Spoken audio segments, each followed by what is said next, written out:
Hello, I'm Carol Barbado, Professor of Communication Studies. I'm here. Thank you. That's very sweet. I'm here today with my colleague Laura Davis.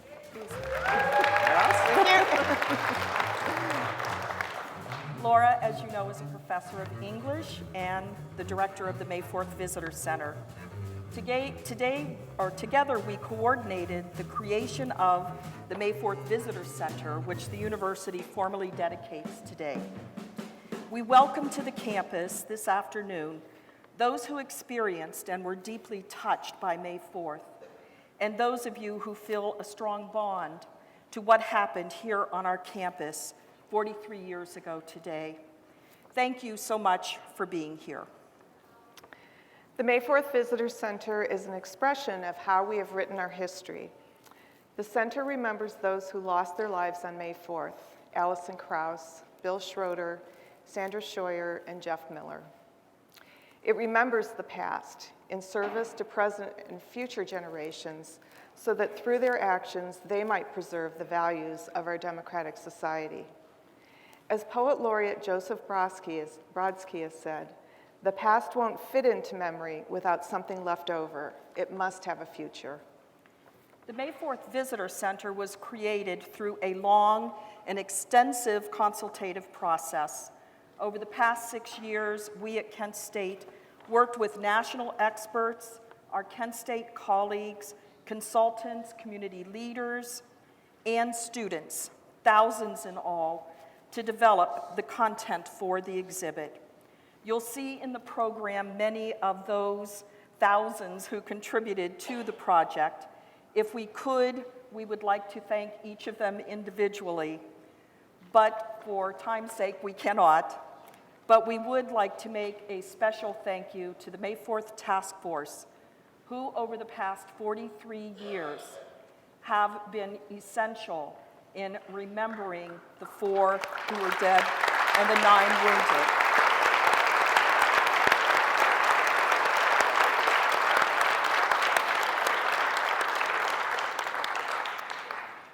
A key driving force also has been our president, Lester Lufton. From the beginning, President Lufton understood and affirmed the value of the May 4th Visitor Center. He continued to be highly supportive throughout the very long process that we engaged in, and that brings us here today. Todd Dyken, our provost, whom we personally met exactly 1 year ago today on May 4th, has been equally supportive and enthusiastic about the May 4th Visitor Center's value in making the story available to the campus and the public. And now we would like to call Provost Dyken to the podium to introduce today's panelists and our guest moderator. Thank you. Thank you.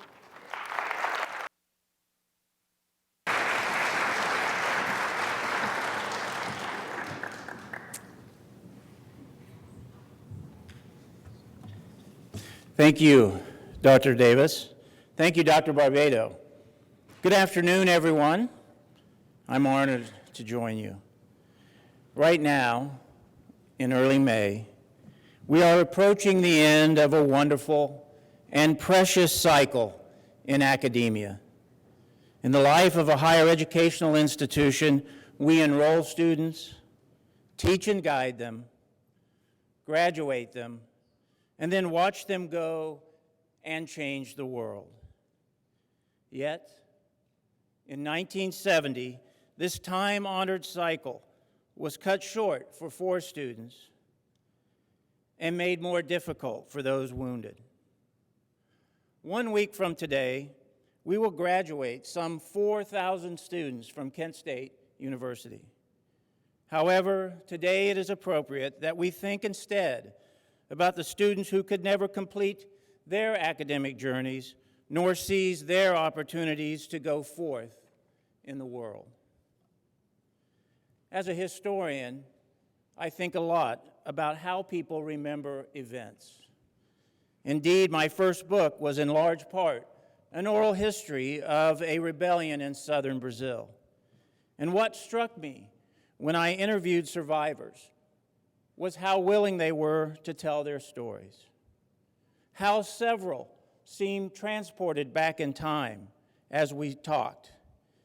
And quite frankly, how much of what they remembered was shaped not just by their personal experiences, to be sure, but also by how others remembered the same events over the course of 50-plus years.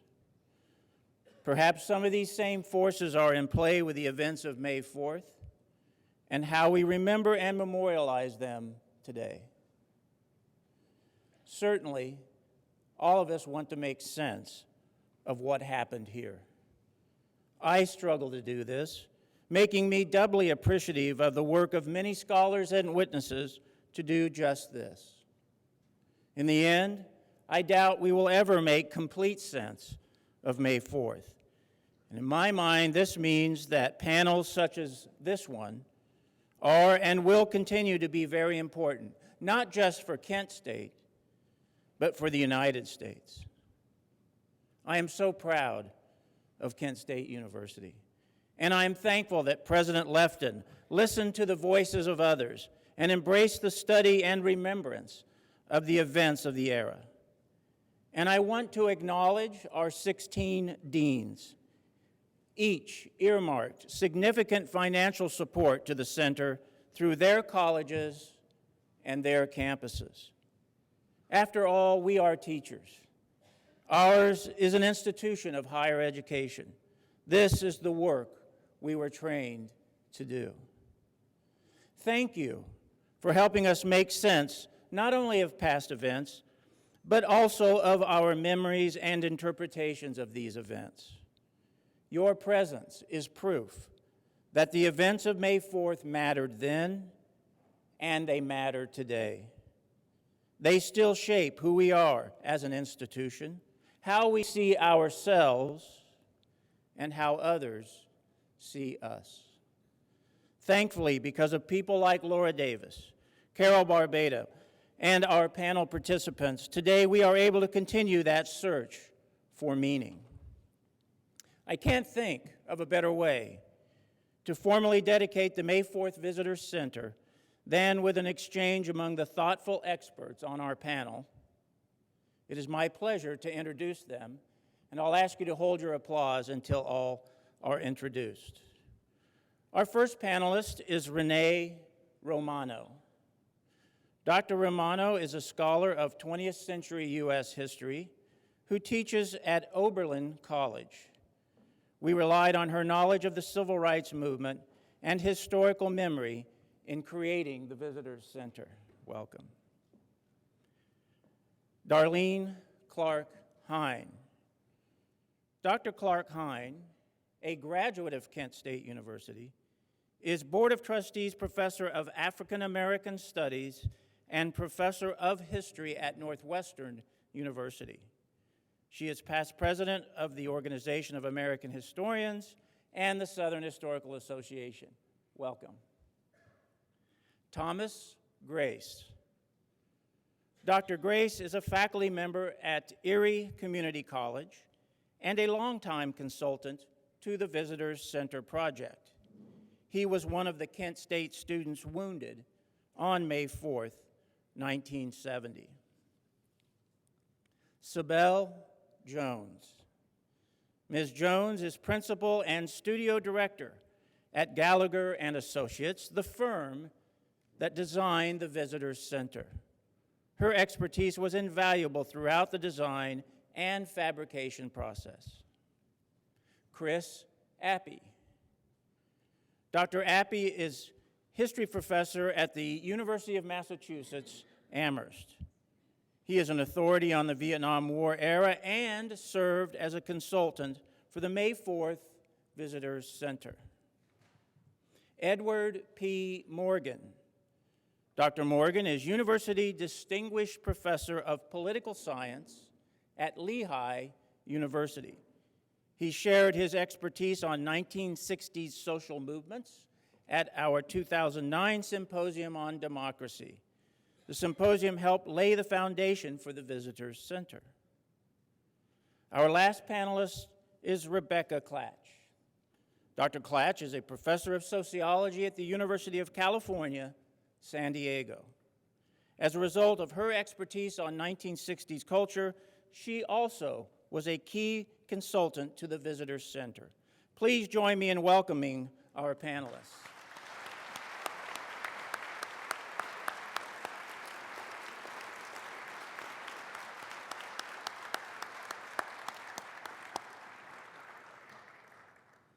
To state the obvious, we could not have a more distinguished panel. The same is certainly true of our moderator. Many of us watch Gwen Ifill every week on our local PBS station. For nearly 15 years, she has been a moderator and managing editor of Washington Week. She is also senior correspondent and co-anchor for the PBS NewsHour. Ms. Ifill's resume includes 5 years as chief congressional and political correspondent for NBC News, and political reporting for the New York Times, Washington Post, and Baltimore Evening Sun. You may also know our guest as the author of the thoughtful and thought-provoking book, The Breakthrough: Politics and Race in the Age of Obama. And you've seen her shine as a moderator of debates in national elections. These include the 2004 and 2008 vice presidential debates. The quality, depth, and breadth of Ms. Ifill's work have earned many honors. They include more than 20 honorary doctorates, numerous awards for broadcasting excellence. For example, she received the Fred Friendly Award for courage in preserving First Amendment rights. Other recipients of the award include Tom Brokaw, Bill Moyers, Mike Wallace, and Leslie Stahl. The presence of such an accomplished journalist makes this special day even more memorable. Please join me in a warm welcome for Gwen Ifill.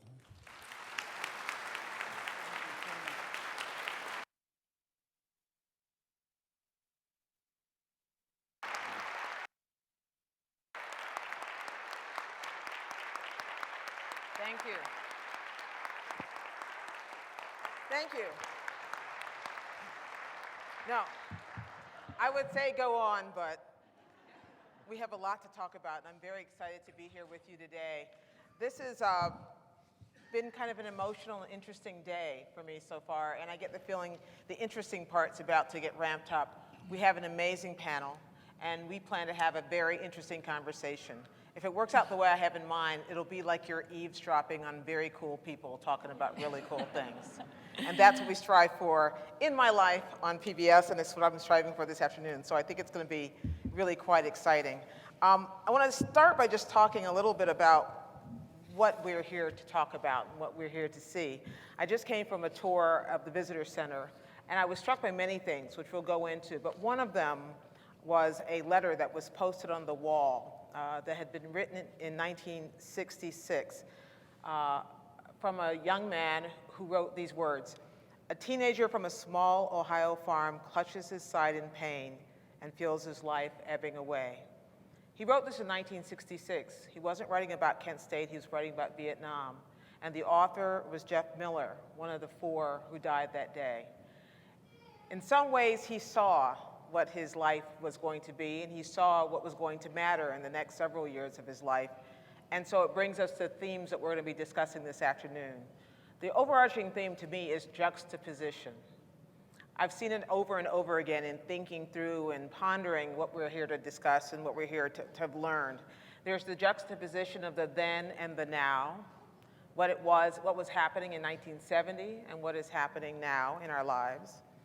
Objection and activism, when it's one thing to object to the world that you see, or the events as you see them, and it's another thing to do something about it.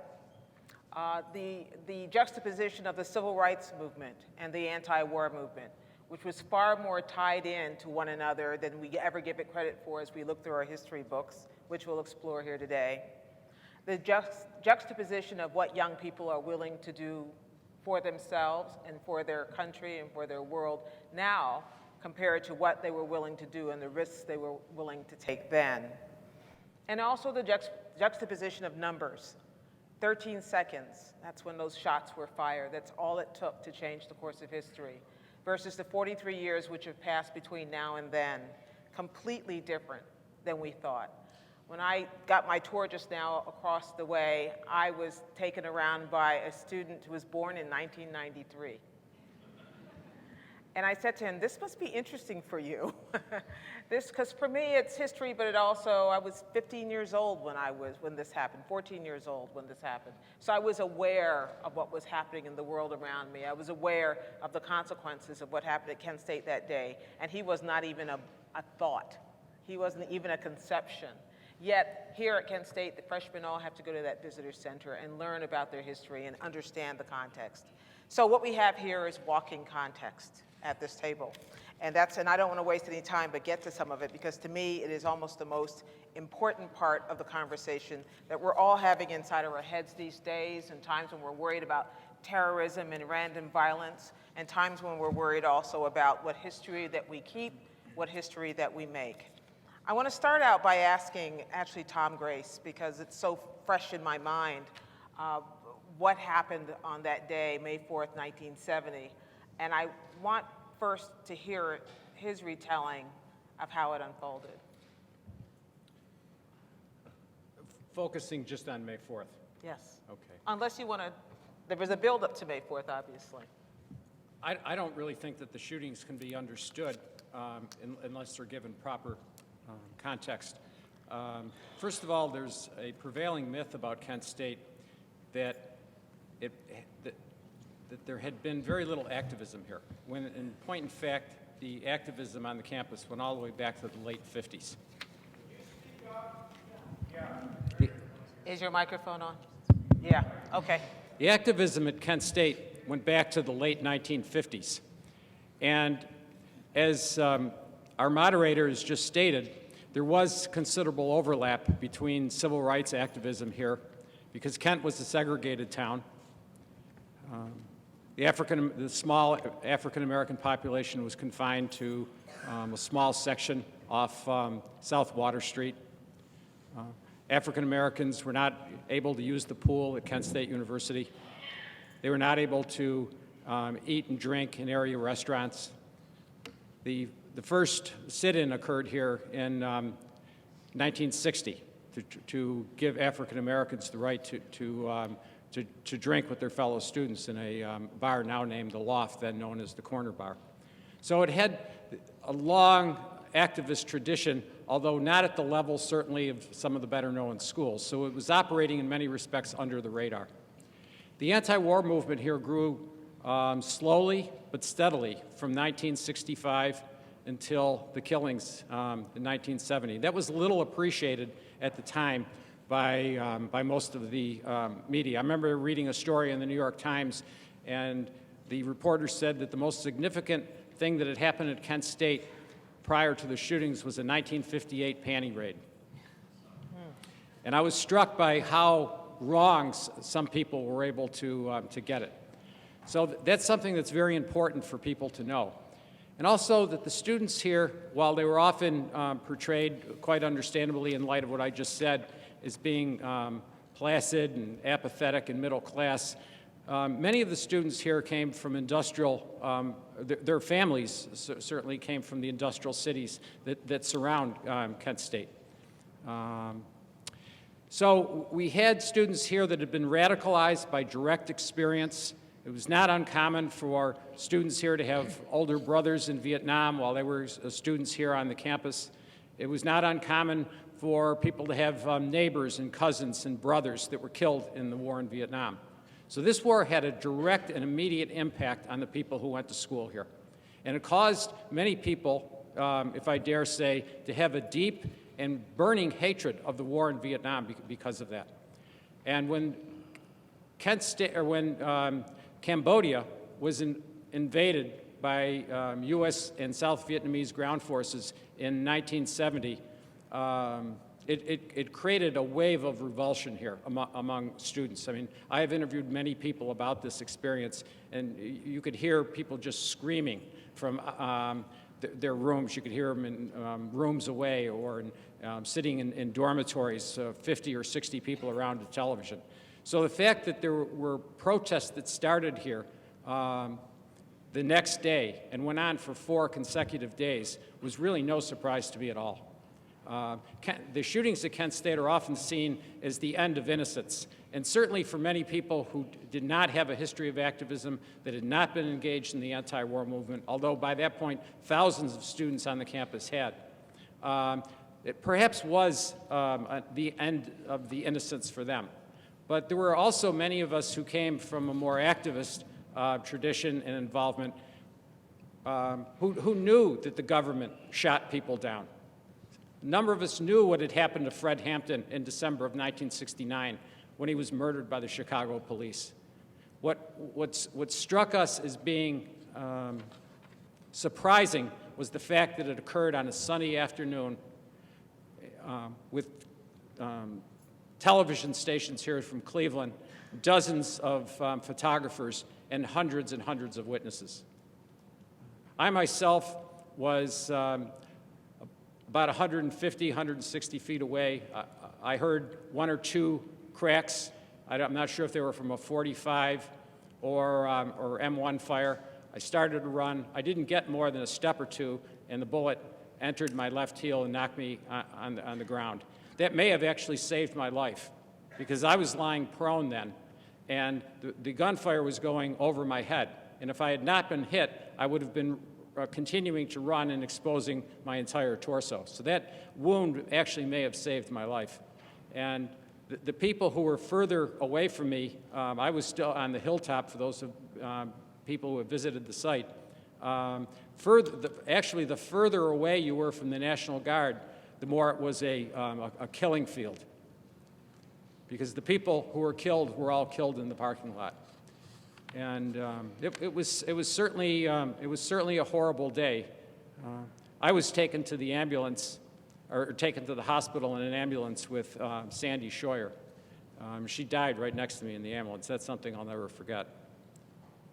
So I've talked quite a long time, and I'm sorry for all of the context that I provided, but I thought it was helpful for people to understand the bigger picture as well as the more narrowly focused one. Well, that's exactly what I was hoping for, actually. That's the context we are reaching for. And I want to broaden that out a little bit with Rebecca Klatch. He talked about the end of innocence. Broaden this out, beyond Kent State. Was Kent State a turning point, or had there been so many other turning points that this was just another part of what was inevitable in the way we were evolving as a nation and as a people? Well, can you hear me? Okay.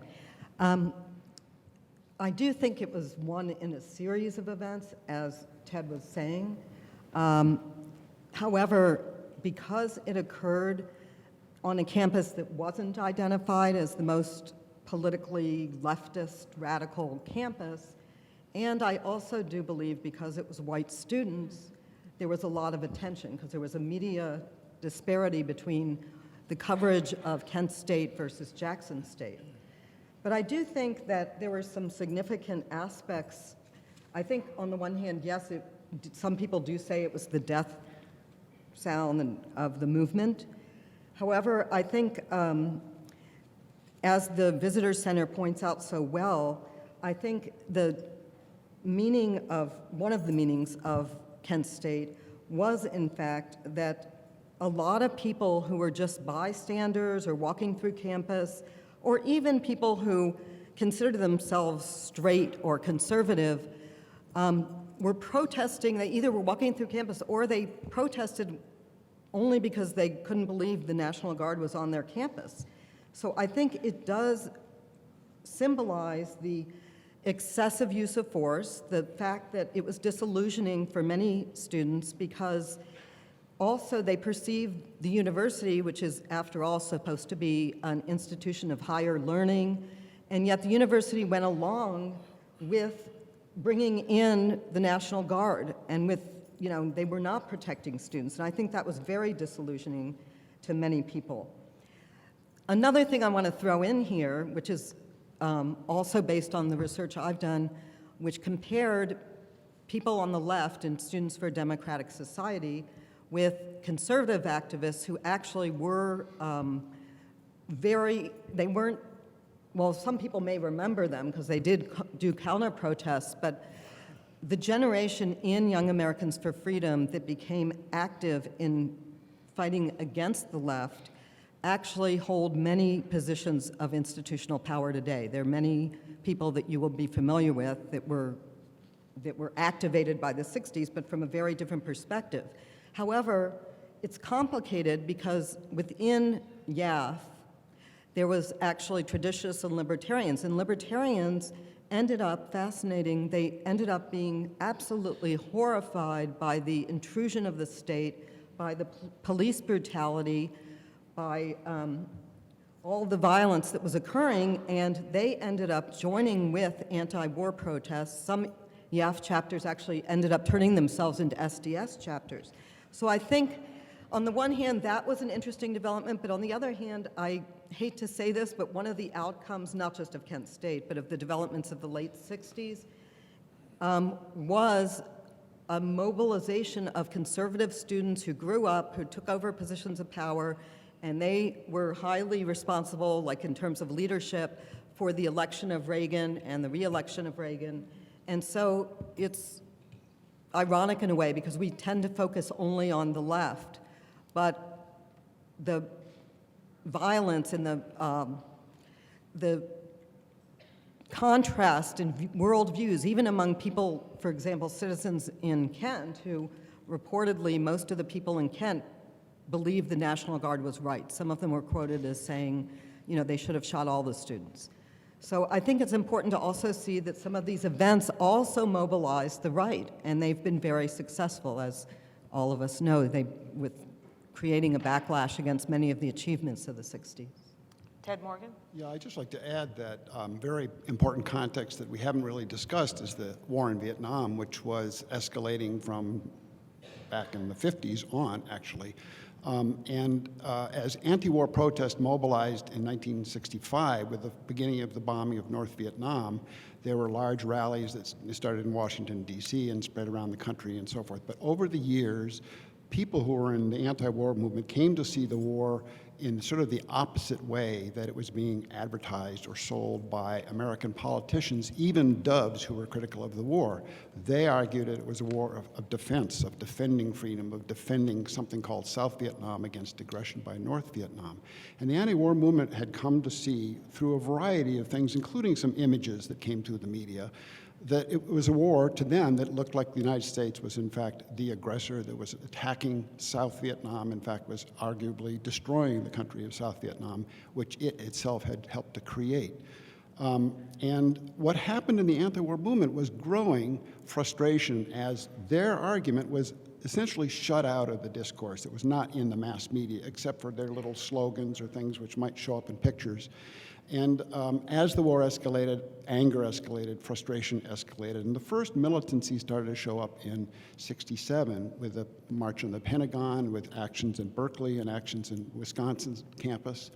And the argument that some people started to have was, nothing we are going to do, nothing that we have done is going to stop the war. The government is continuing to escalate the war. The government continues to ignore us. We are left out of the discussion. We need to make the cost of continuing the war disorder at home. And there were people who consciously came to that kind of a conclusion. Maybe they came to it through getting clubbed by a policeman's club or other reasons, but that's an important backdrop to Kent State. It's 3 years later when there were students who were, burning down, whoever burned down the ROTC Center, but there were actions being taken that were alienating the public. And over this period of time in which some people in the anti-war movement carried out these actions, public opinion against the war was rising steadily, but public hostility to the anti-war movement was also rising steadily. And so by the time of Kent State, when you get this extremely polarized reaction to Kent State, that's reflection of this history. I want to get back to that in a moment. Chris, happy? Yeah, just to pick up on this a little bit, clearly the shootings at Kent State were horrifying, but they were also deeply mobilizing on, as Rebecca points out, on the right as well as the left, and very deeply divisive. I mean, I saw this firsthand as a 15-year-old. The next day, first major political debate I ever was in with my classmate Doug Roberts. We were both looking at the famous cover of the New York Times with the picture of Jeff Miller on the ground dead with the anguished face of the 15, I think she was only 15 at the time, girl who was over his body. And his comment was, they got what they deserved. And I was just aghast. I said, it was murder. They were murdered. I didn't have a more sophisticated political analysis of that, but eventually, like a lot of other people would see, this really demonstrates how far the government's willing to go to prolong this war and crush dissent, a lesson that other people like Tom learned earlier on, but I didn't know about some of these other 60s events, so that's one of the reasons why it brought so many younger people into anti-war politics, and even business people and self-described housewives, and even what is a group that is often forgotten that was deeply moved by Kent State was this group of people who were learning precisely the kind of contradictions that Ted was talking about firsthand, Vietnam veterans, who were returning to become a crucial part of the anti-war movement. And not to go on about this too long, but if you look at the memoirs written by, the famous memoir by Ron Kovic, Born on the 4th of July, and another by Bob Earhart, Marking Time, both of them talk about the shootings at Kent State as the decisive moment in their decision to first go to a public anti-war protest. Now, obviously, there were reasons out of their own experience in Vietnam that led them to, but it was a connection they made, which is, I just want to emphasize here, because I do think, especially younger people have a sense, well, they're these anti-war activists, campus-based anti-war activists on the one hand, and there are all these, the military and the soldiers on the other, and one is the doves and one is the hawks. Well, it's obviously much more complicated than that, and veterans were coming back to protest the war as well. But the photograph you mentioned actually managed to capture in a lot of people's minds who weren't aware of what had come before, what was to come next. It crystallized in a lot of different ways. It crystallized people saying, who are these bums? They deserve to get shot. It crystallized people saying, how could they shoot kids? And it crystallized, and I want to ask both Renee and Darlene about this, it crystallized for people who had been part of a movement that had never gotten that kind of visceral reaction, and that's the civil rights movement, in the same way that Kent State did. Now, for better or worse, maybe it crystallized it for people. Renee and then Darlene. Yeah, I think that's an interesting point, and I think Rebecca said that part of the reason Kent State was became so significant was because it was white students being shot when black students and African Americans all throughout the South and in the North had been putting their lives on the line to try and demand that their rights be respected for 20 years up, by the time Kent State took place. And the violence that was endemic that they faced, it did not attract the same kind of attention. And one of the big critiques that people articulated is that a black person's life doesn't have the same value. So in 1964, when 3 civil rights workers together were killed, and 2 of them happened to be white, that's when the FBI got involved and they dragged all the rivers, and the folks in the movement said, if there hadn't been 2 white guys who'd been killed, would you be doing all this work?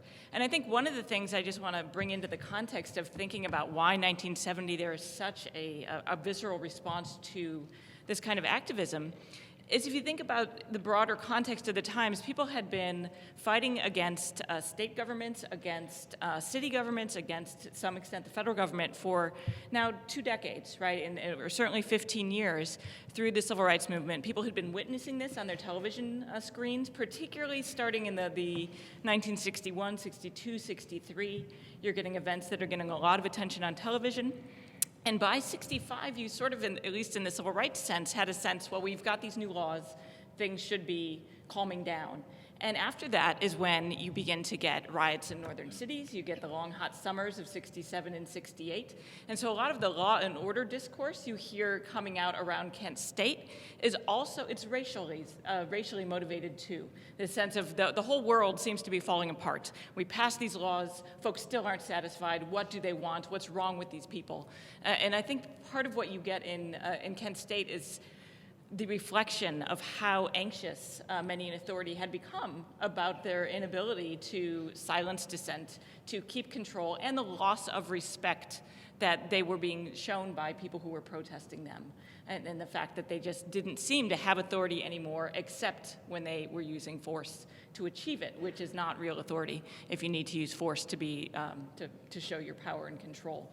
And I think that's one of the contexts that the civil rights movement and that whole organizing contributed to the 1970 Kent State moment. Darlene Clark-Hine.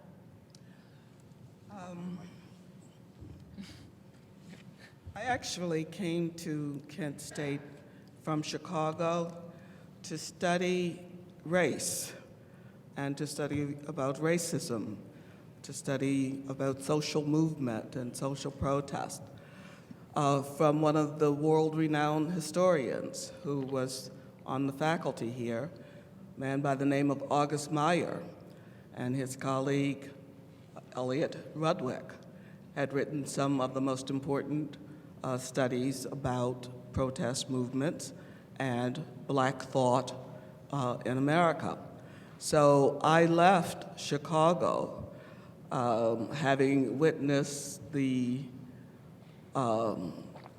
complete breakdown of law and order during the Democratic National Convention, the urban explosion when Dr. King was assassinated.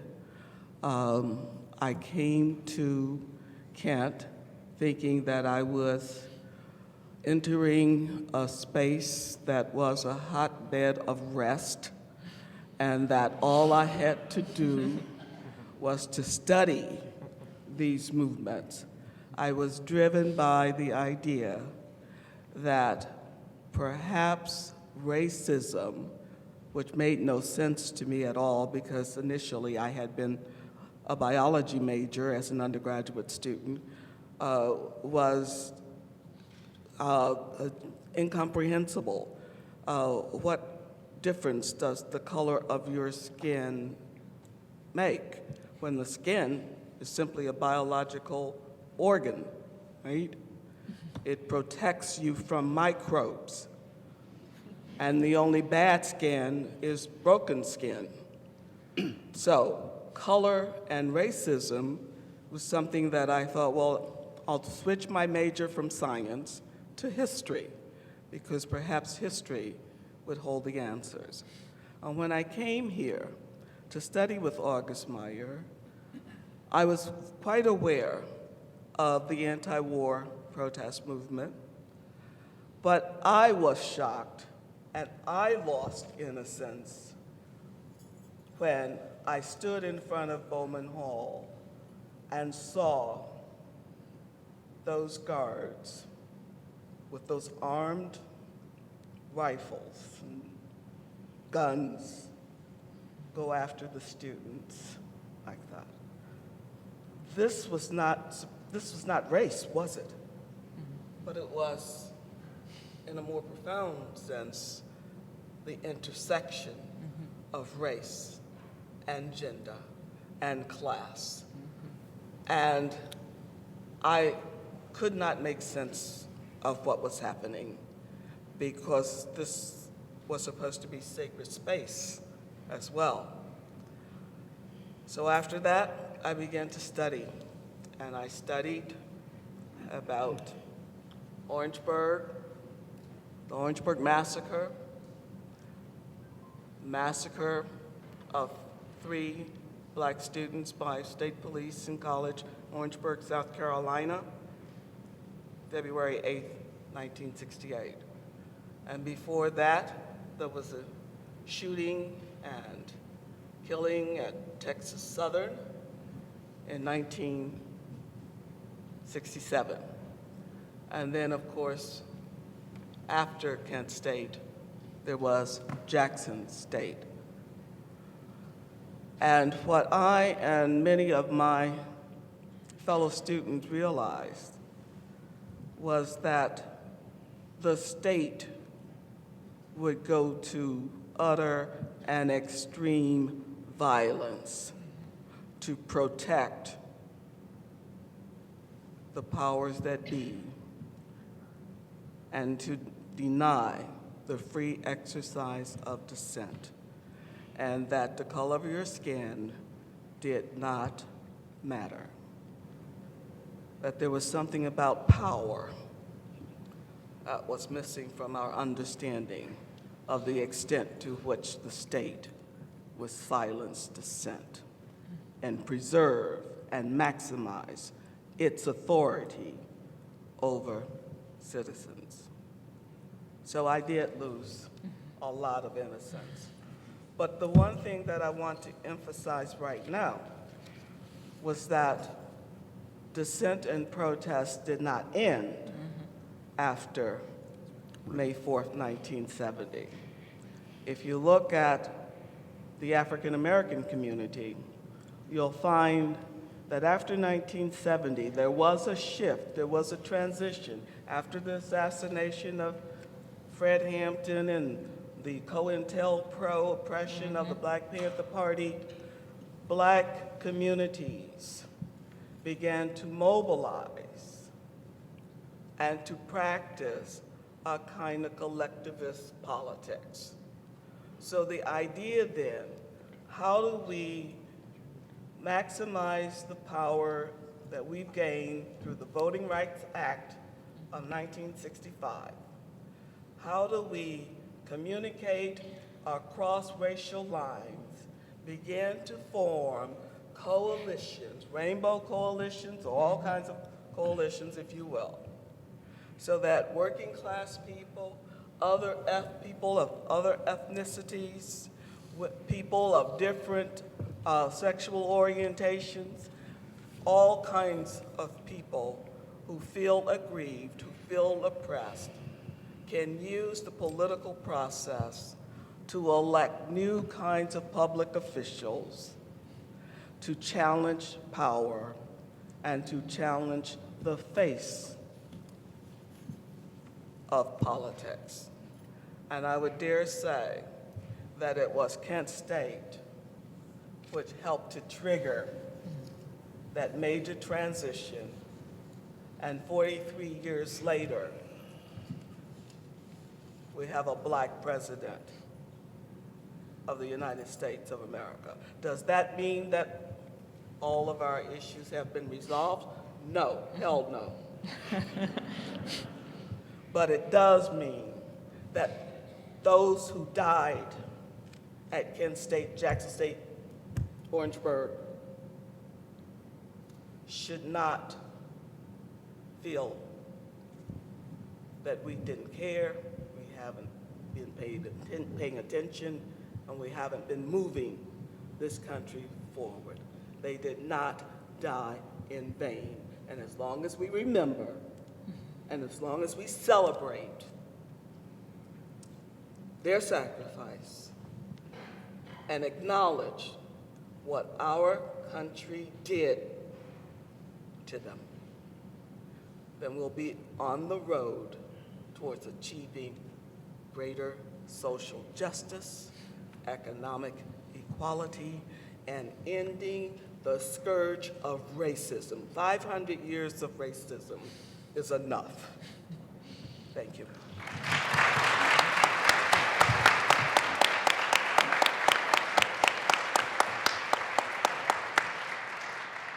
So I warned you they might have a thing or two to say.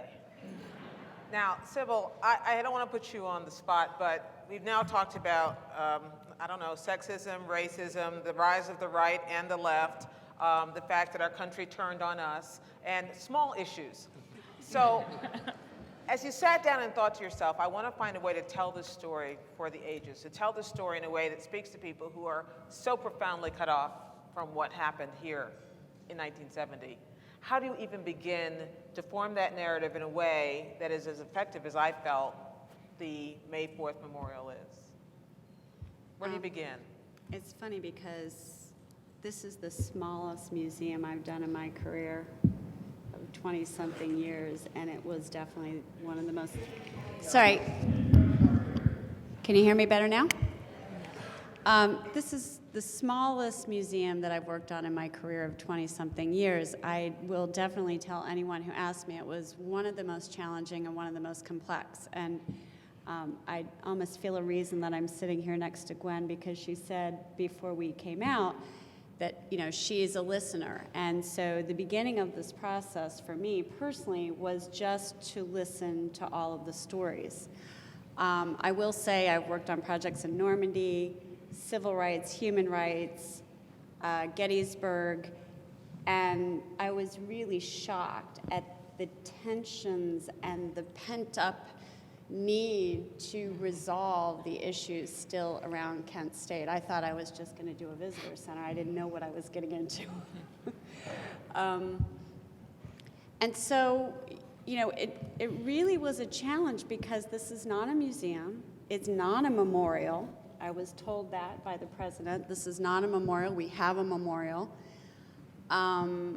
Whose voice is going to tell this part of history? What vantage point are we, you know, we listened for how many minutes and how many different voices we heard and viewpoints, and is this a global story? Is this a national story? Is this a Kent State story? Why is Kent State different than any of these other universities, or is it not? And probably the last and most important question that I had for my job is that, what does that matter? That kid who took you through, what did it matter to him? And what do we want these young students and people who come because they've heard Kent State, they don't really know what that means. We have very little time and space. What do we want them to take away? Because we know they all have very different backgrounds and history and understanding of the context. So, you know, we really had to drill down to the essence.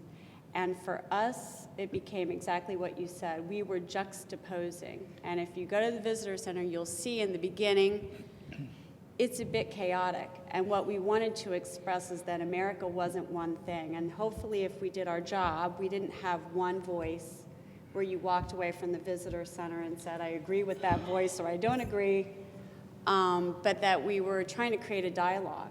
Because to me, working on this project, I don't think Kent State is resolved in people's minds. I don't know if 40 years plus is It's kind enough. of open-ended at the end. It's actually. open-ended. And I really, for me personally, as a mother of 3 girls, 2 of which were in college when I was working on this, I would often find myself getting really connected emotionally about, really? You know, I would think about my daughters, so maybe, I mean, partially innocently, partially feeling this is a democracy, this is freedom of speech. And so, you know, I hope the divides that we face right now around issues today on gun control or whatever it is, that this visitor center will carry on that dialogue, that Kent State didn't end around one particular event, but that this is something that we learn about, how we stand up for our rights, the risk that those students took that seems inappropriately weighted for, you know, who they were and what their acts were. And so, you know, I think it ends hopefully with the dialogue. You know, I want to ask the historians in the panel, and I'll start with you, Chris Appy, about this, because it's the question, we like to tie things up with a bow. We like to say, oh, this happened, and now everything's better. And racism is over, and there will be war no more. Clearly not the case. So what about these pent-up tensions? Is that the reason we still have the pent-up tensions about Kent State or about any other piece of our history that still seems to be rankling? Well, I don't think the United States has ever reached any agreement about the Vietnam War on anything. Once I would have said that at least we agree that large numbers of American combat soldiers shouldn't be committed to distant countries at huge loss of life, and until they are in the last 10 years, obviously. But if you look at the years 75 to 2001, fewer than 1,000 American soldiers died overseas. But one of the long-term historical impacts of Kent State that I'd like to pick up on, it was mentioned briefly, is this around the question of why is it that that people still sort of side with the government in these things and are willing to defer to the government.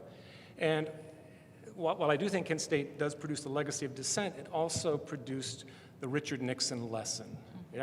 Here's what I think Richard Nixon learned from this event. And he's a shrewd guy. He was picking up on it before. But what he understood when he came to office was that a majority of Americans had turned against the war and thought we should get out. But he also understood that a majority of Americans didn't like protesters. So in the wake of Kent State, instead of talking about the war, he talked about protesters. And what he said was not so different from what my classmate Doug Roberts said. They got what they deserved. He said that when dissent turns violent, it invites tragedy. So effectively, he was blaming Kent State on the protest. And he went on often through his pit bull, Spiro Agnew, vice president, to basically argue that the anti-war movement was peopled by cowardly, arrogant, indulged, flag-burning, drug-taking, unpatriotic, atheist. Did I miss anything? And Yeah. right, And you're they're all dirty. here. We Yes, can see yeah.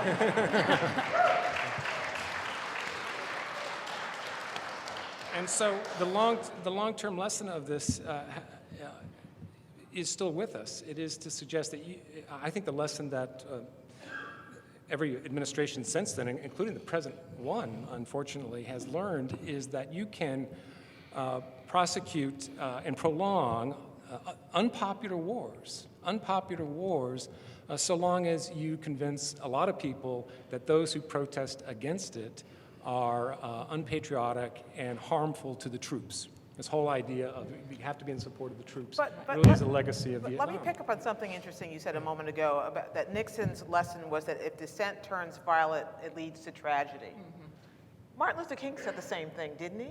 In his wasn't that his argument for nonviolence? Remember the Microphone. Go ahead. Oh, no, just your microphone. You will remember that when You speak right into it. when Martin Luther King began to object to the war in Vietnam, and that the entire civil rights community almost turned against him and said, "No, that's white folks' business. We should not be involved or engaged in anti-war protests." So Martin Luther King stuck to it, and he lost a lot of support. And you sort of wonder, how could Johnson and Nixon and all of the Republicans turn the country against a person like Martin Luther King because of his anti-war stand. And he wasn't all of those adjectives that you just enumerated, but there was still something fundamental about the need to protect power and resources and America's empire. That was fundamental. And I just got the impression that it didn't matter how many people you had to kill, American citizens, to protect the rich and the powerful. Nixon and his cohort were willing to do it, to pay that price. Renee? But you want to go ahead. Oh, I just wanted, nonviolence is often seen as passive resistance, and it was a very active resistance in the sense what Martin Luther King needed for his strategy to work was to have the moral high ground, to be able to stage a protest where you could not question the protesters, who would then be typically met with some kind of violence, hopefully not violence that would lose life, but then they would get some attention, and then you might be able to change some minds because you would be seen as the ones who had the moral high ground. He knew very well that if the civil rights movement could be stigmatized as violent, that would be the end of their struggle. So he tried to control that as much as he possibly could. He would go out in demonstrations and say, please don't throw rocks. Please don't do, you can't do this. That will cost us, because once we do anything, there'll be disproportionate violence. I mean, we're already being shot with fire hoses for marching. Imagine what happens when we start throwing rocks, if that happens. And so he really understood the way the media could influence, and the importance of being able to portray oneself is completely above ground. And this led to a lot of criticism of his strategy within the movement. And for example, Malcolm X, who said, "I'll be nonviolent with somebody who's nonviolent with me." Why are, we in this country celebrate guns, we celebrate armed self-defense. Why is it black people are supposed to sit down and be beaten and not fight back? That's very un-American, really, when you think about it.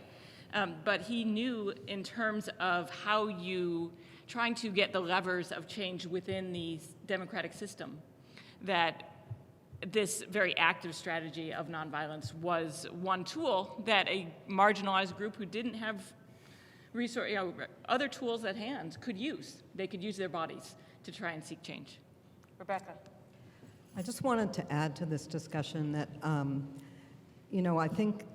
I fear that a little bit what's happening is a collapse of seeing the late 60s as, it's true that the government repression escalated during the late 60s, but the truth is with Martin Luther King, there was already J. Edgar Hoover coming after him way before he made his stance against the war. Sure. I mean, really the government, what I think was the most shocking or disillusioning for many people on the left was the amount of government intervention in terms of harassment, of files being kept, of infiltration of organizations, and that started even before the late 60s.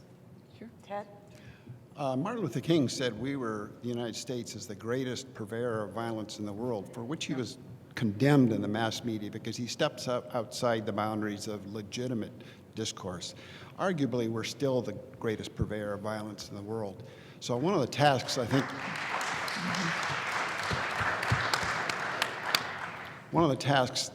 lies ahead of us is a huge task of demythologizing the United States' role in the world. Yeah. And I want to give a shout out to the Vietnam veterans against the war who came today. I don't know if any of you are here.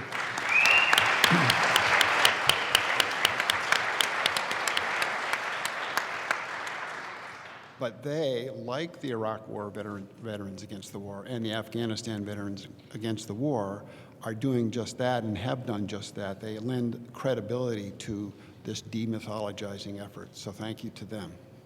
Mm-hmm. Let me throw a stink bomb into the conversation.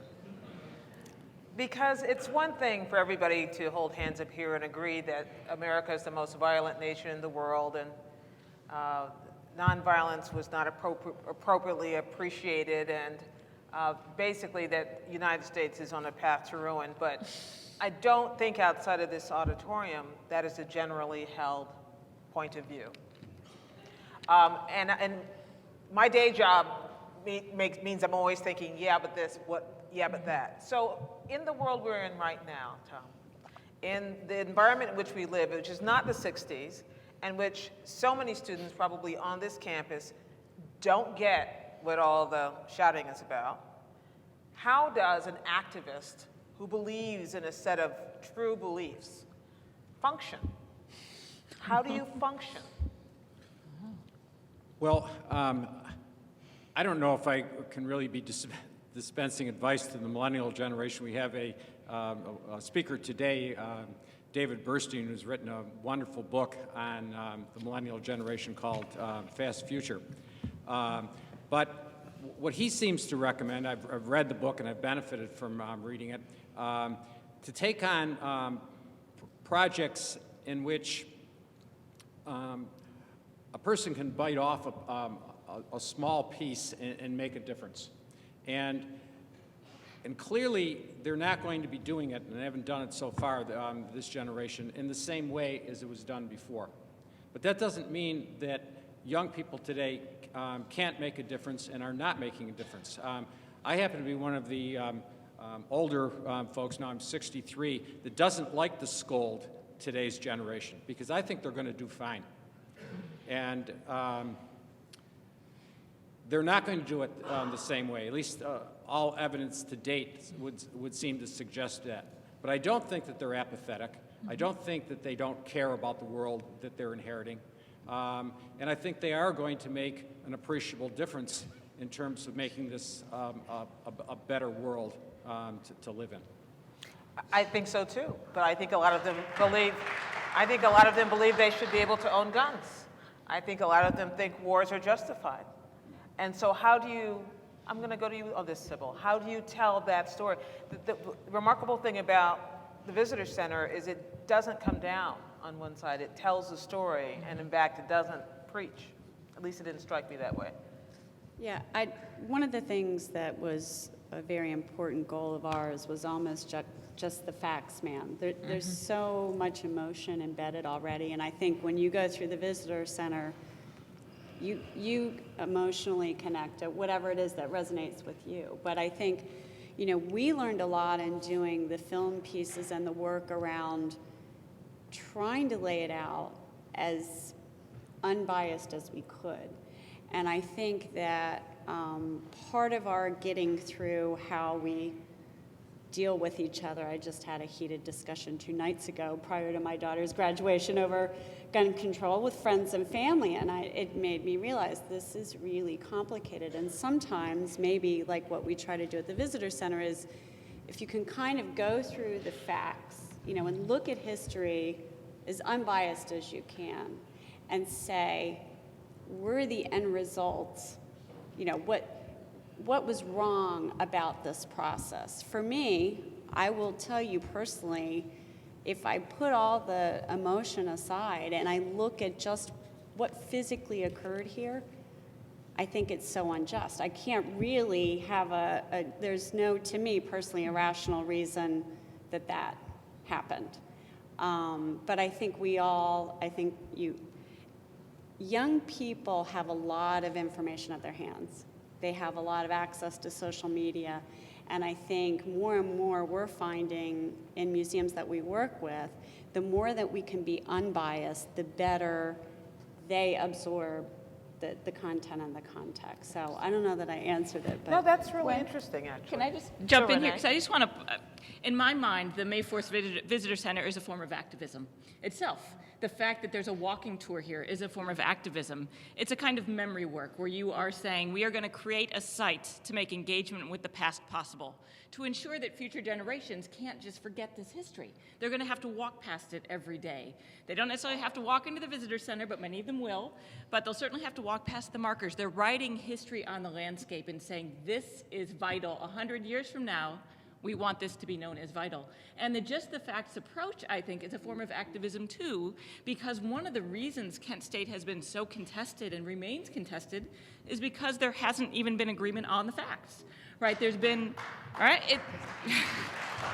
So for that visitor center to focus so clearly on this is how many feet the students were away from the shooters, this is where people were standing, I think is trying to say we're going to establish a historical record. You can have different perspectives on that historical record, but we need to establish that. We need to narrow the permissible range of lies that we can tell about this event. And then we can move forward and have dialogue, but we have to agree on some facts, and that's activist work, because that's shaping a narrative. And so I think it's extraordinary what's happened on this campus. You know, I agree with you, so I'm just going to interject because I want to underscore what you said. I agree with everything you said.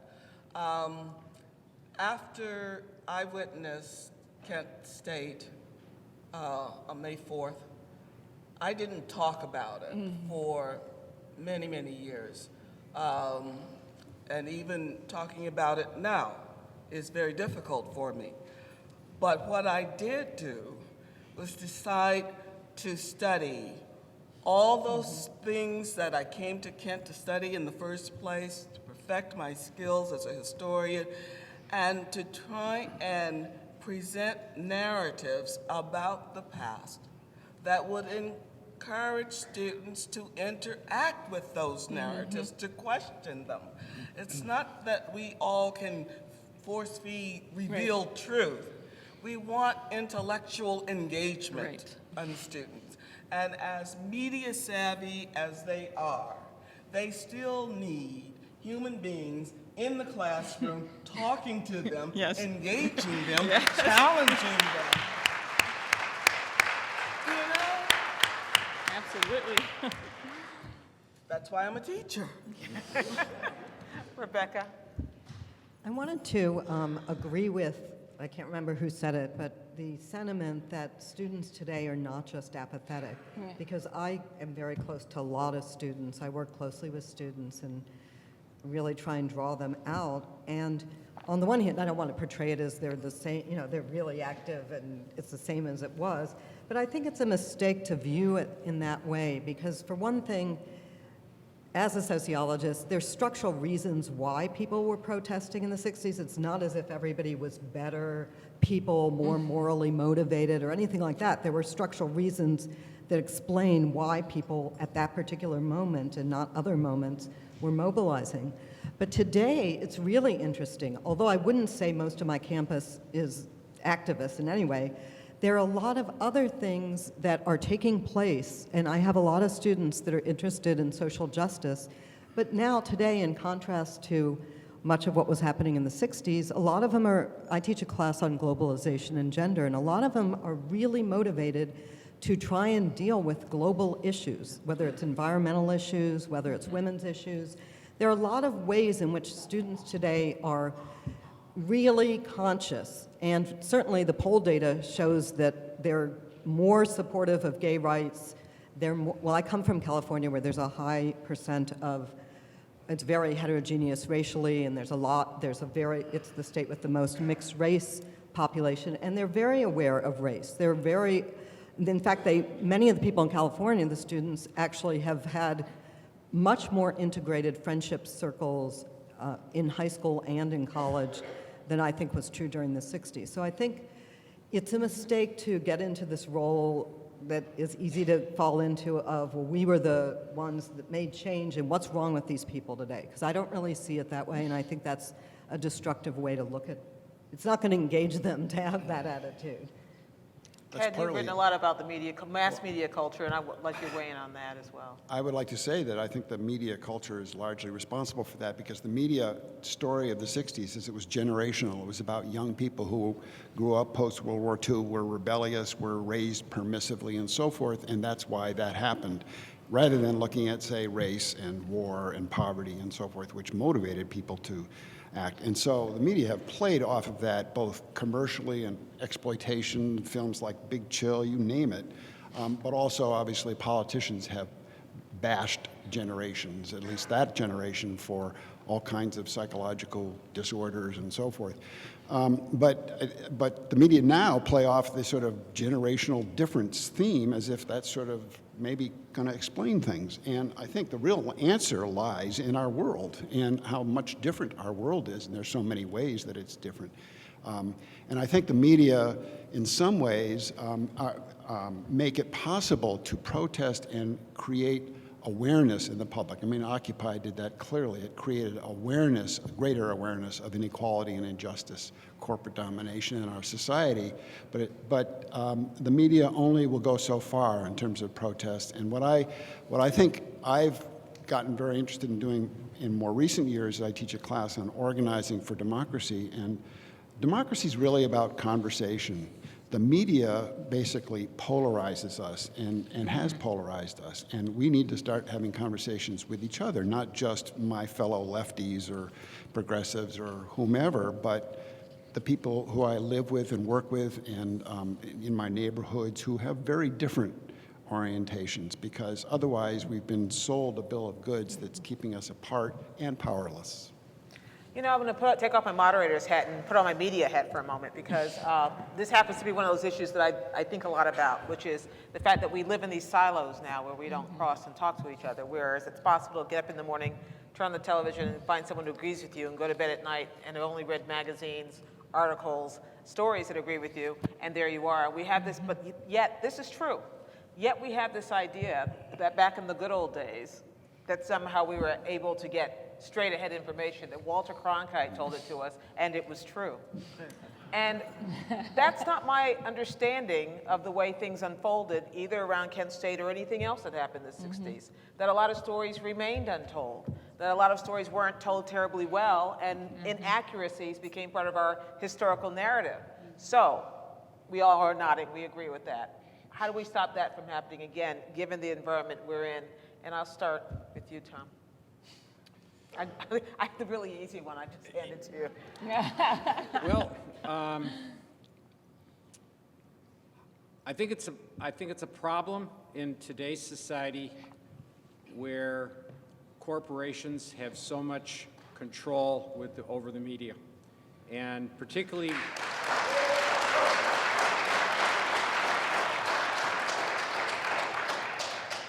Fortunately, we have a PBS. Fortunately, we have an NPR.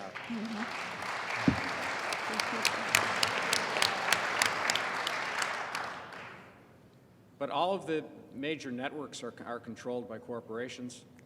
And I think that has a real profound influence on what we see, and more importantly, often what we don't see, and how long it takes a story that should be important, like to bubble up.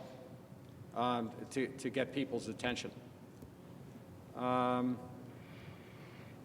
So I don't know if I have a ready answer for that, but I do feel that the alternative sources of information are all the more important in that kind of an environment.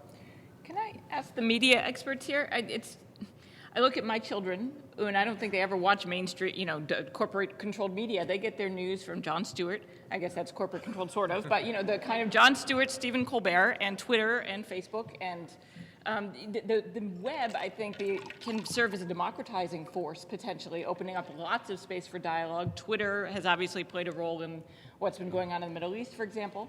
And I don't know I'm just curious what people think in terms of, also as activism, what these new technologies will enable us or foreclose as possibilities. Well, I just want to push back a little bit on the notion that there's some evil corporate hand that keeps information from us.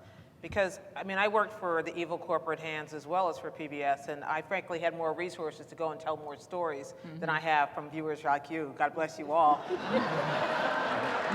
So, you're not, and I don't remember a single time when anybody from the corporate offices told me the stories I could or could not cover. So it's not as simple as that. I know you didn't mean it as simply as that, but I also would argue that the alternative information that our kids think they're getting from Jon Stewart or Stephen Colbert is comedy, and it comes from us, comes from mainstream media. They can't laugh at Nancy Pelosi if they don't know who she is.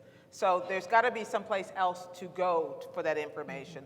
My concern, though, is because people can select their news source, their information flow, they can curate it themselves. That's fabulous, very democratizing, but also you can only find out what you want to know and no more.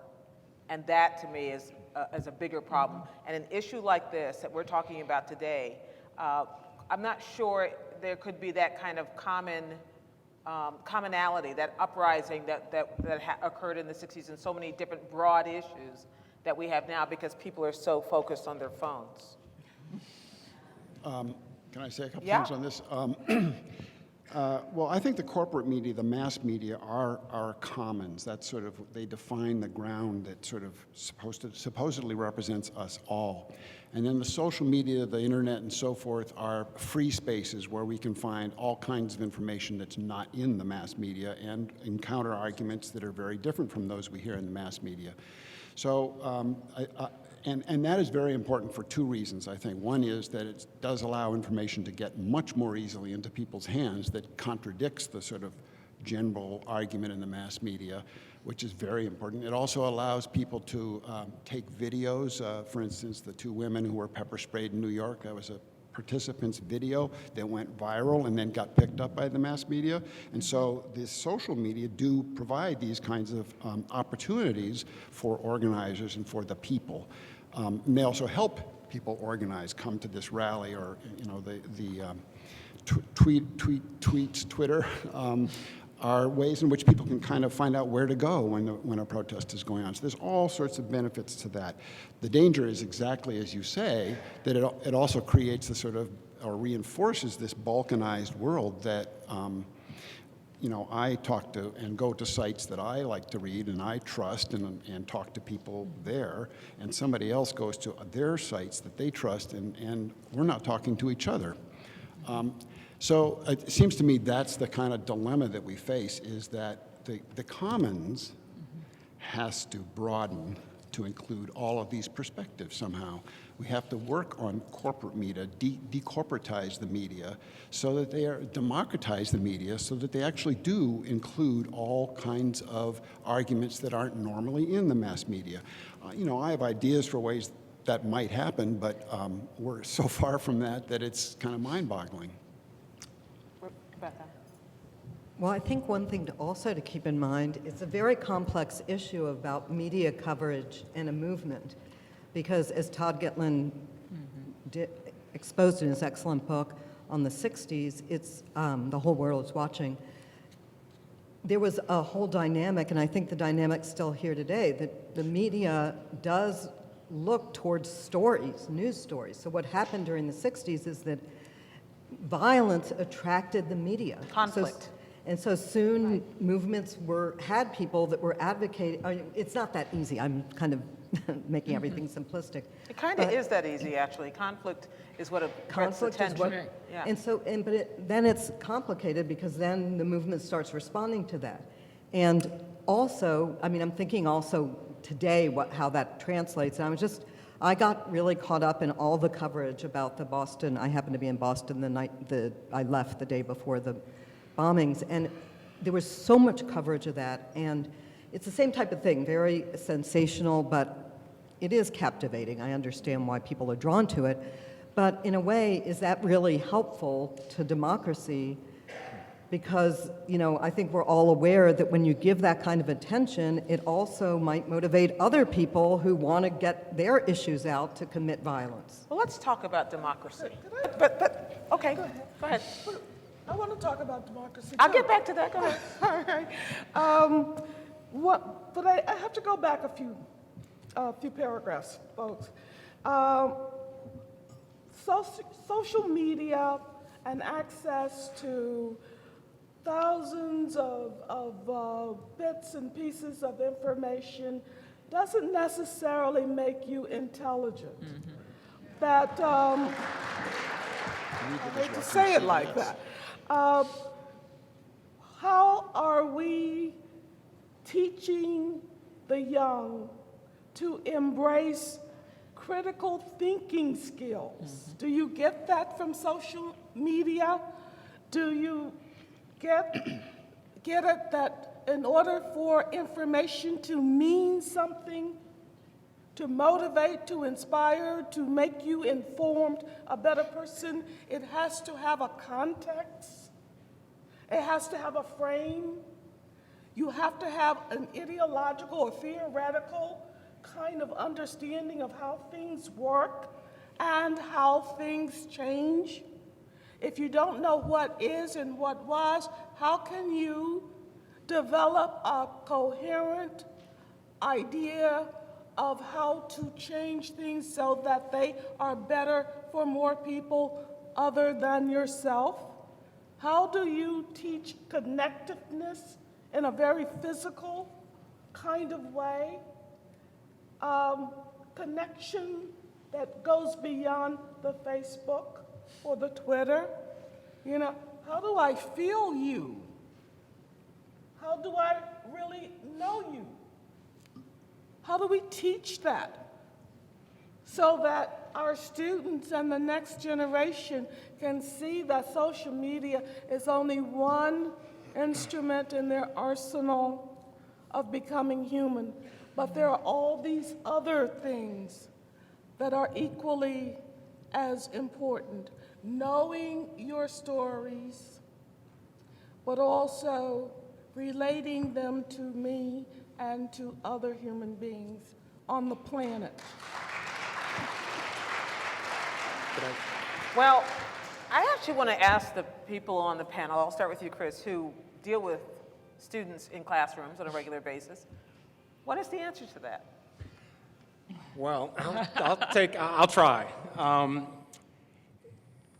And it doesn't take great intelligence to get this. One of the things that Kent State taught many Americans is that we're not an exceptional people. We're not an exceptional force for good in the world. We're not more than other people, particularly virtuous. I think it challenged that concept of American exceptionalism more fundamentally, that is to say the Vietnam War not just Kent State, but the Vietnam War than anything else in our history, but we've really cobbled it back together again. And with the Boston bombings, it came out very, very clearly. President Obama said in response to all those people that rushed in to help the victims, if you want to know what defines us, who we are as Americans, this is it. We are unselfish and we are unafraid. I think that helps people feel good when they hear that sort of thing, and there is a broad tendency still in this country to want to think of ourselves as being an exceptionally virtuous people, but it just doesn't hold up.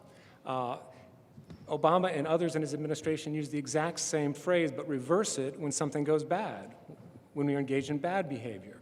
When our troops urinate on corpses, Obama says that's not who we are. When we burn Korans, that's not who we are as a people. When a sergeant murders 16 civilians in Kandahar, everybody lines up to say, that's not who we are, that's not what our military represents. But in fact, that is who we are. And we've been that way forever. But we haven't recognized it, and I think in partly that's what I do try to communicate to students, that this very basic idea of American exceptionalism needs to be thought about. And that could be one of the great lessons of Kent State, if we could remember it well enough to bring it into the present. Sybil?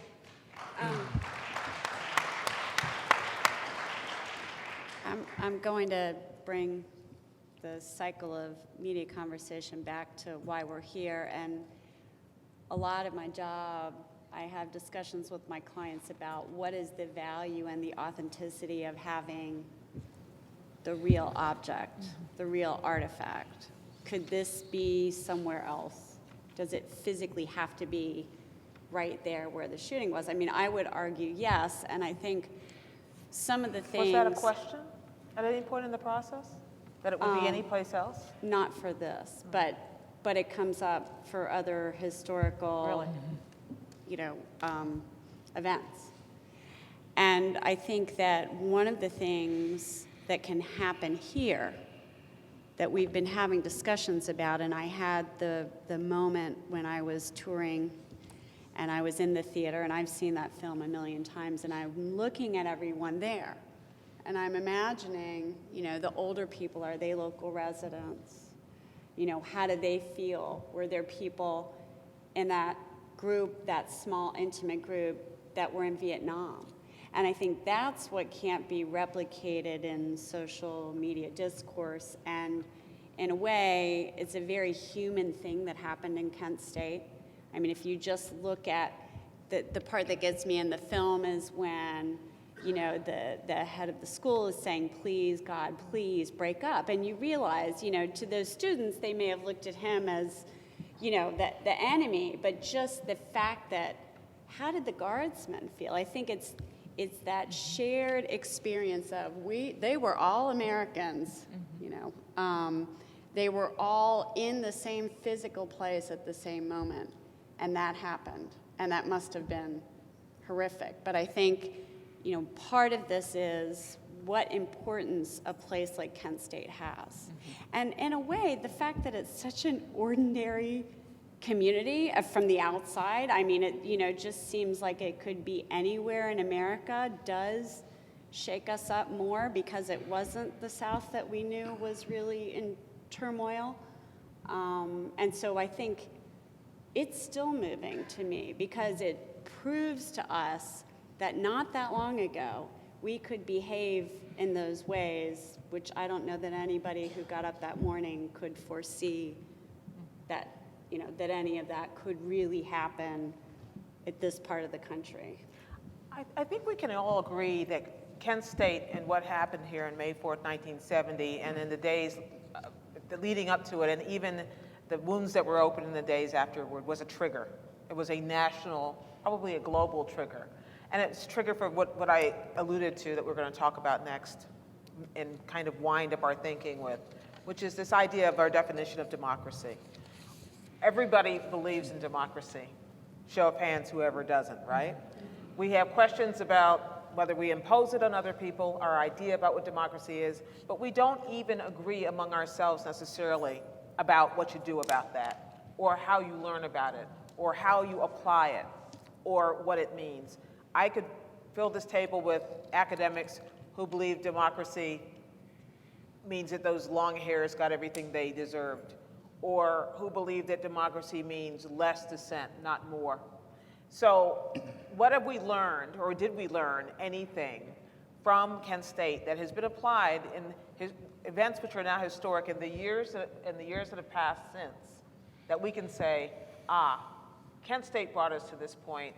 We learned this from Kent State, and we were able to apply it to the riots in Los Angeles. We were able to apply it to Rodney King. We were able to apply it to any number of other issues that captivated us, aside from the trials of women who murdered their boyfriends, which also sadly captivates us way too much, in broader ways that applies to who we are. Start with you, Renee. Sure. I think one of the things Kent State and many of the struggles of the 60s showed us, and is a lesson that I know my students have learned, is that democracy is hard, and it's a struggle, right? There was a saying in the civil rights movement, freedom is a constant struggle. It's a process. It's not some nirvana state we ever reach and then we don't have to work at anymore. And I think one of the things Kent State really proved is that, one, dissent is vital in a democracy. If you cannot dissent, you do not live in a democracy. But that the forces arrayed against dissent, the power, are always going to be pushing to silence it.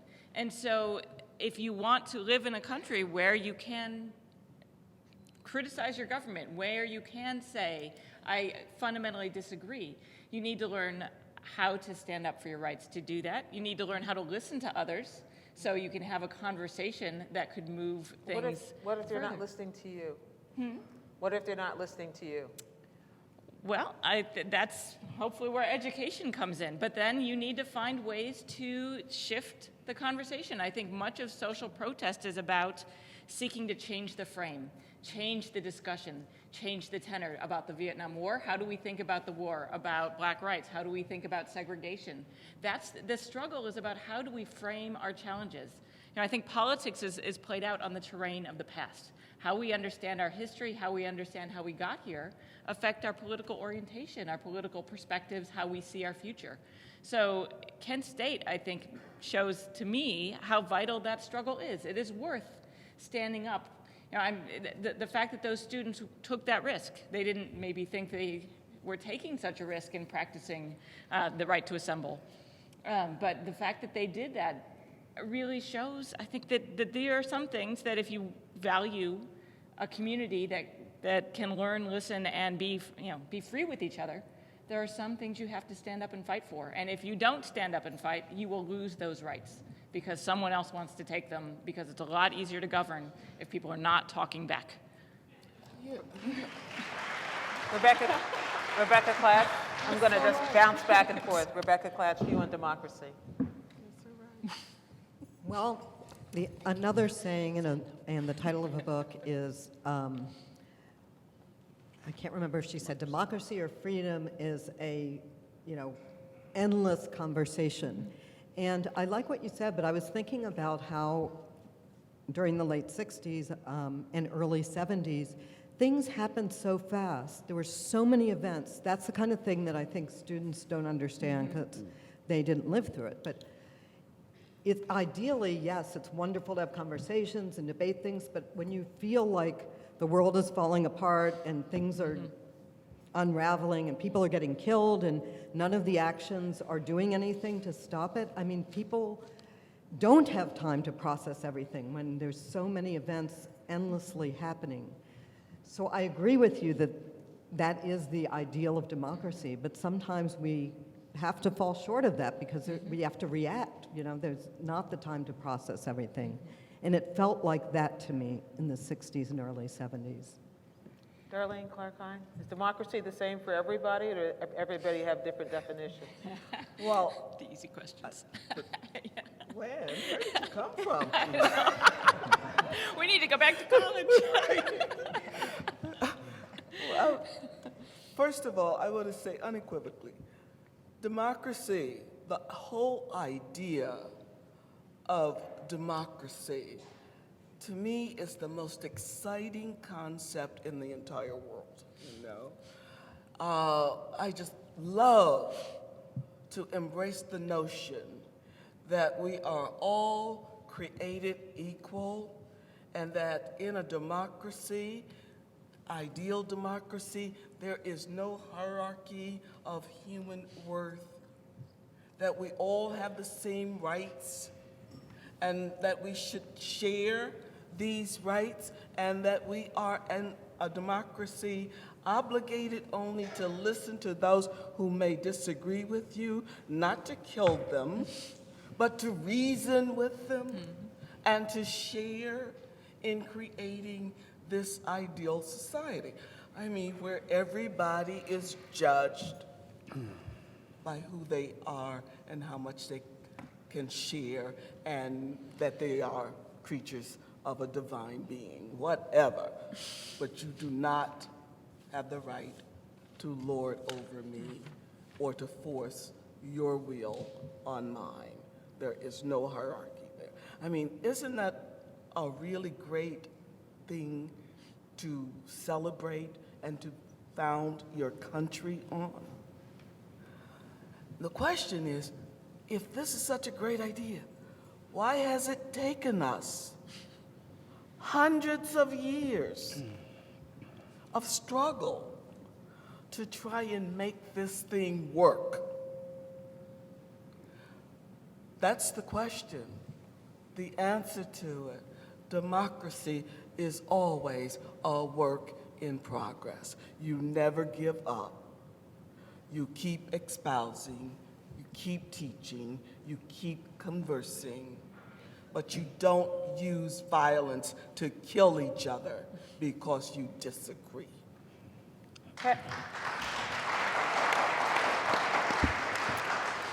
Ted, is democracy always worth the cost? Do there have to be riots in Tahrir Square or teenagers shot at Kent State in order to achieve it? Is it worth it? I didn't quite get all that, I'm sorry. Is democracy worth the cost? Do there have to be riots in Tahrir Square, or do teenagers have to get shot on college campuses in order for us to achieve it? Probably. I can't hear you. Probably. Probably. Yeah. Power doesn't like democracy. I saw a bumper sticker on the way out that said, "This isn't a democracy, it's an auction." And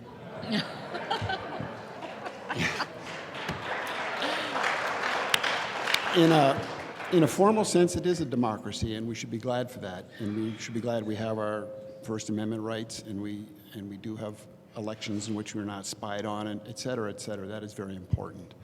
But democracy is really a way of life, as democratic theorists would say. It's a way of life in which the people, inclusively all of the people, share in shaping our destiny, share collectively shaping our destiny. So there's a lot of pieces in that that are very important that we don't do. The people, for starts, collectively share collectively in shaping our destiny. And so I absolutely agree. It's a never-ending process. You're never there, but it should be a society in which each voice is respected, each voice is nurtured educationally, and then we learn how to work with each other to help shape our world. Tom? The way I'd like to answer the question is to look at the effect that Kent State, the killings at Kent State and the invasion of Cambodia, and how that sparked a mass popular uprising in this country that is covered very well, by the way, I think very effectively by the map in the visitor center that gives at best a partial appreciation for how widespread the 1970 student strike was. That was a mass popular uprising. That was direct democracy in my estimation. It's the reason, in large part, why Kent State remains so well remembered today. And we tend to forget how it affected every branch of government. We live in a representative democracy, but no less an authority on the Nixon presidency than H.R. Haldeman said that Kent State marked the beginning of the long downhill slide towards Watergate for Richard Nixon. Yeah. So in many respects, his presidency was wrecked by trying to discover what the and smear what the roots of student dissent were in the United States. That's why he formed the plumbers. And it eventually led not only to going after anti-war students, but the opposition party. And we all know what happened in Washington in 1972. Within 6 weeks of the Kent State shootings, there was legislation introduced in the House of Representatives to lower the voting age from 21 to 18. That was one of the 26th Amendment was one of the quickest amendments that ever passed and was adopted in the United States. It caused the Senate of the United States and the House of Representatives to try to reclaim some of their historic powers under the Constitution, because we all know that only the Congress can declare war. But we haven't. Our last declared war, and we've had many of them, was World War II. Okay. Yeah. People, I ask my students that always throws them, you know, because they will invariably come up with a different answer. And that war ended in large part because eventually the Congress of the United States cut off funding for it. They had to override a presidential veto, the House of Representatives and the Senate, in November of 1973, in terms of the passage of the War Powers Act.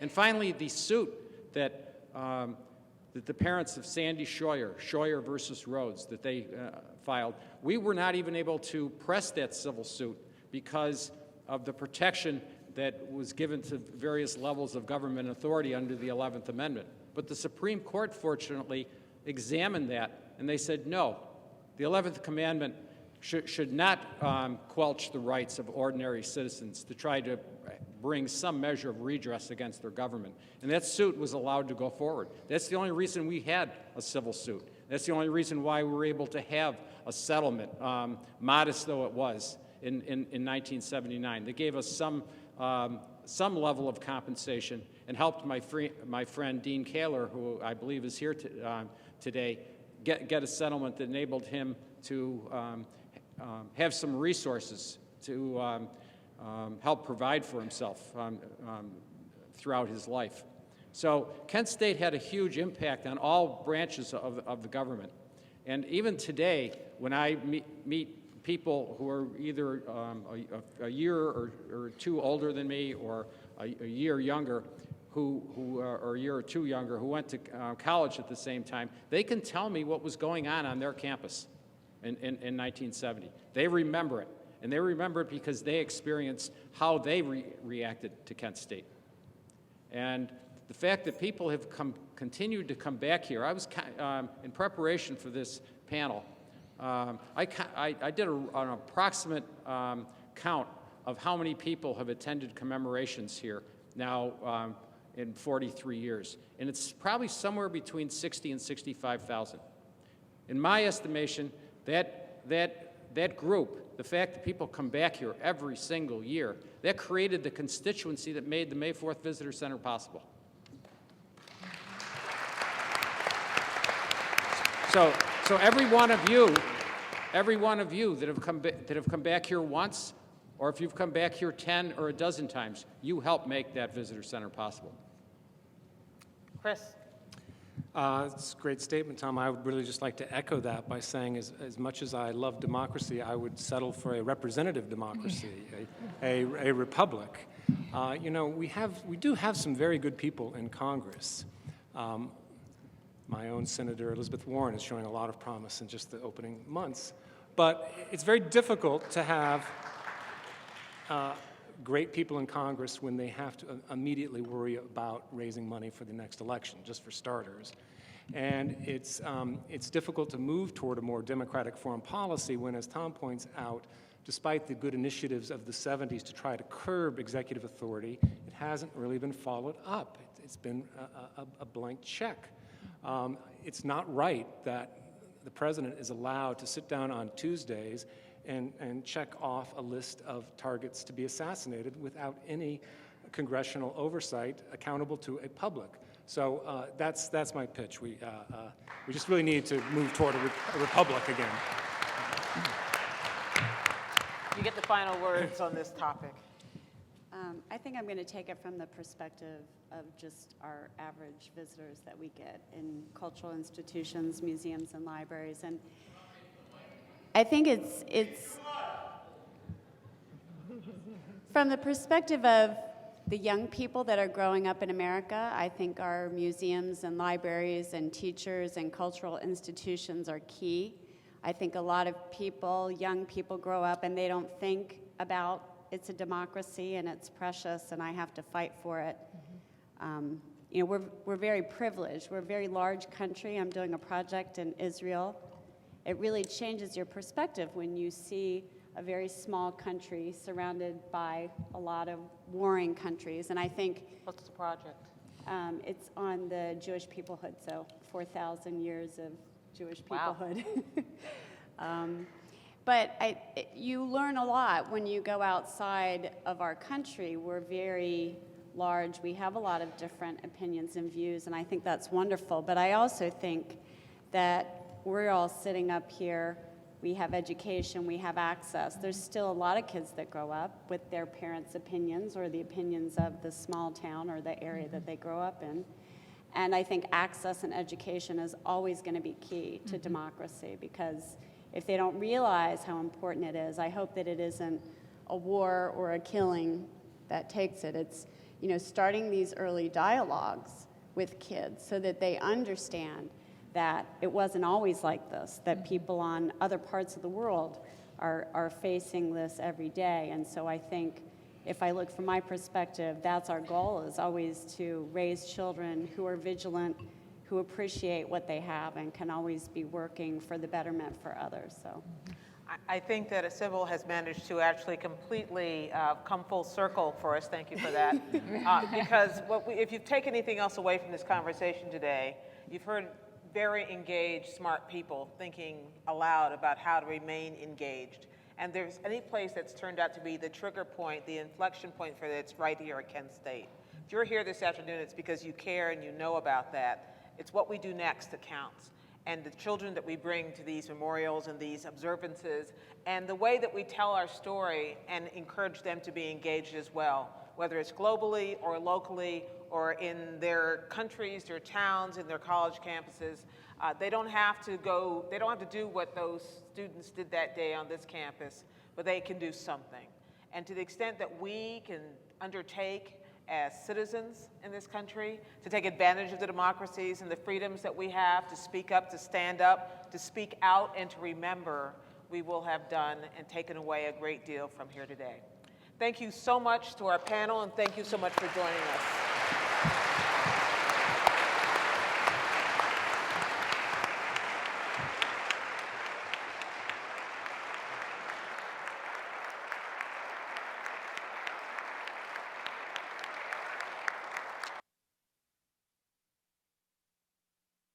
Women have done extraordinary amounts of work to make this day and the Visitor Center happen, and I want to give them a huge round of applause for their work. That's so sweet. It's been extraordinary. Thank you. We want to thank you all for attending this session as one of our 3 dedication events. We first want to thank our panelists, Rebecca Klotch, Ted Morgan, Christian Appy, Sybil Jones, Thomas Grace, and Darlene Clark-Hines. And as you could see, our dear friend who we're going to pay after this evening's panel, Renee Romano. And of course, we would not be here really without the insights of our moderator, Gwen Ifill, and we thank you so much for joining us at Kent State.